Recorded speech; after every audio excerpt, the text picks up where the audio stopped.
We do 94.1 KTFM. What's up? I'm Nick and Knight here with the lovely Rae Jepsen. How you doing? I'm doing well. Did I say your name right? You did. I've been practicing because I always put the J on the R. I was saying Carly J, and I was like, Nick, you got to stop saying Carly J. It's Carly J. Carly J is kind of cute. You can call me Carly J. All right, it's got a little ring to it. All right, so first, you had a #1 song in Canada's Hot 100. First person to do it since Justin Bieber, which is huge. What's that like being in that position? It's still kind of hard to believe. It's really cool though. Nice. Now, you have 18 million views on YouTube. I just looked. Now, I imagine that's really cool too. But what's that like? You know, what is it like when you watch that grow? Like, how fast did it grow? Did you kind of were you monitoring? Like, oh my gosh, look, we're at 100,000 now. Oh, we're at 500,000. Well, it was kind of cool because there was two videos kind of blowing up at the same time. There was the video that Ben Nechtel, a friend of mine from Canada, directed and we did together.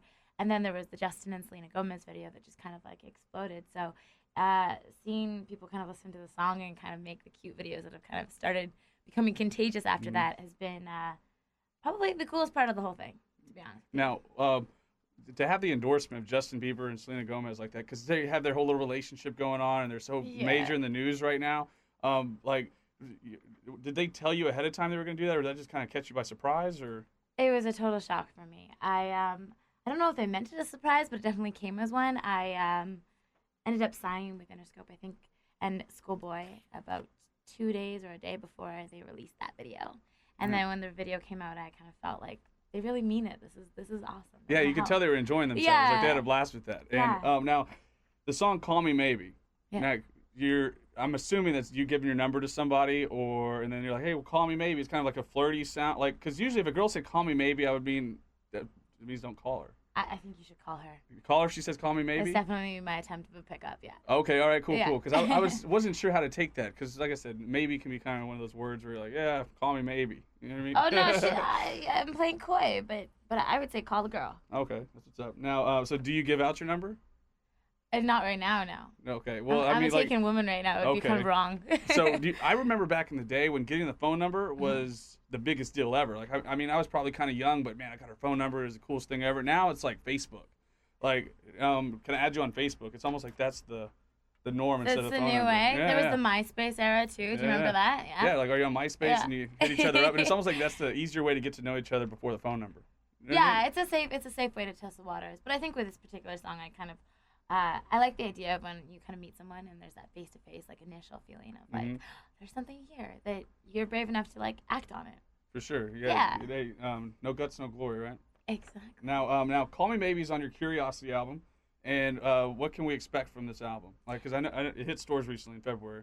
Actually, it's an EP, and it's only released in Canada because we want to do like a worldwide release of the CD here. So we can't get our hands on it yet? Oh, well, you can if you go to Canada, iTunes. Nice. Yeah. Okay. Well, I'll have to check it out then. Yeah.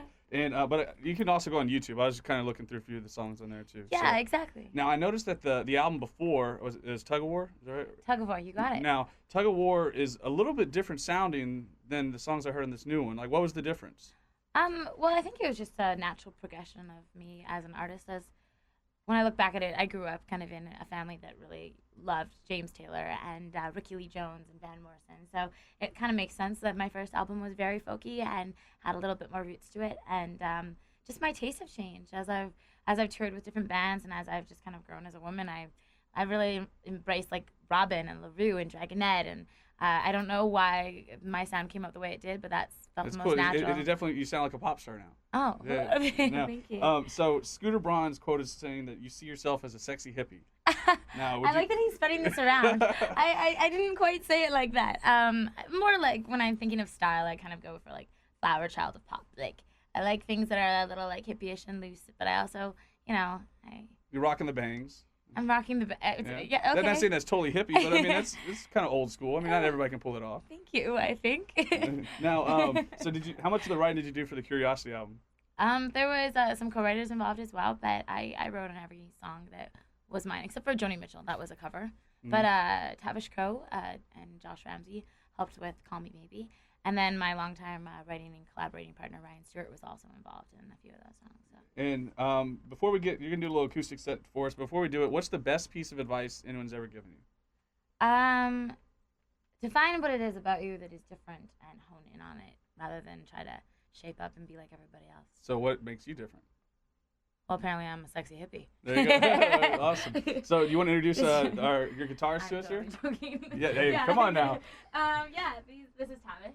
This is my good friend for many years, and this is Jared Manicure, Manirka. Oh my gosh, I can never pronounce his last name right. And Tavish Go. And yeah. All right. Would you like the us floor to is sing yours. for you? Yeah, for sure. Should we like find our way around?